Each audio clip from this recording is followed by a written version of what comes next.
একটা শহর যেখানে একদিন আগেও মানুষ হাসছিল, বাচ্চারা খেলছিল, কিন্তু হঠাৎ একদিন পুরো শহর খালি হয়ে গেল।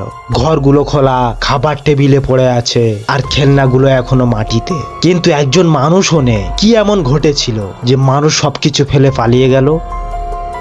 আজ আমরা জানবো সেই ভয়ঙ্কর সত্য, যে কারণে পুরো একটা শহর একদিনে পরিণত হয়েছিল ঘোস্ট সিটিতে, একদিনে পরিণত হয়েছিল ভয়ঙ্কর শহরে, ভূতের শহরে।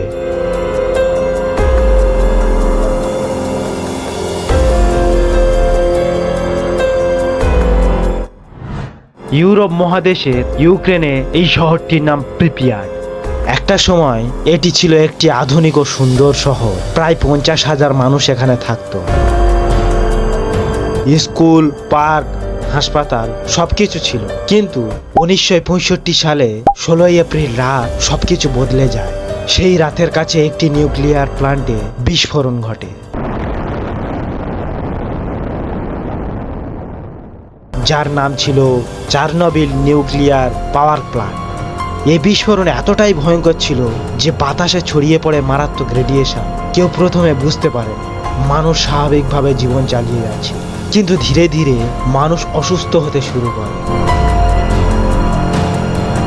পরের দিন হঠাৎ ঘোষণা আসে সবাইকে শহর ছাড়তে হবে, কিন্তু বলা হয়েছিল 3 দিনের জন্য যাচ্ছেন, পরে ফিরে আসবে। তাই মানুষ তাদের সবকিছু রেখে চলে যায়। ঘরের দরজা খোলা, খেলনা মাটিতে পড়ে আছে,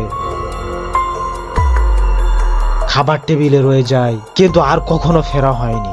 আজও সেই শহরটা ঠিক তেমনই পড়ে আছে। ভাঙা বাড়ি, নীরব রাস্তা, আর একটা অদ্ভুত ভয়ের অনুভূতি। অনেকে বলে সেখানে রাতে অদ্ভুত শব্দ শোনা যায়। এখনো রেডিয়েশন এত বেশি যে সেখানে থাকা বিপজ্জনক।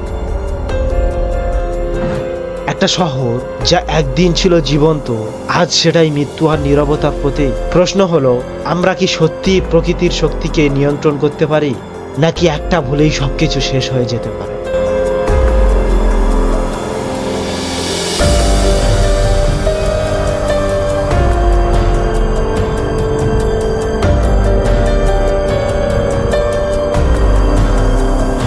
ভিডিওটা আপনার কেমন লাগলো অবশ্যই কমেন্ট করে জানাবেন। আর হ্যাঁ, চ্যানেলটা সাবস্ক্রাইব করতে ভুলবেন না, এরকম সুন্দর সুন্দর ভিডিও যাতে মিস না হয়। ততক্ষণে সুস্থ থাকুন, ভালো থাকুন।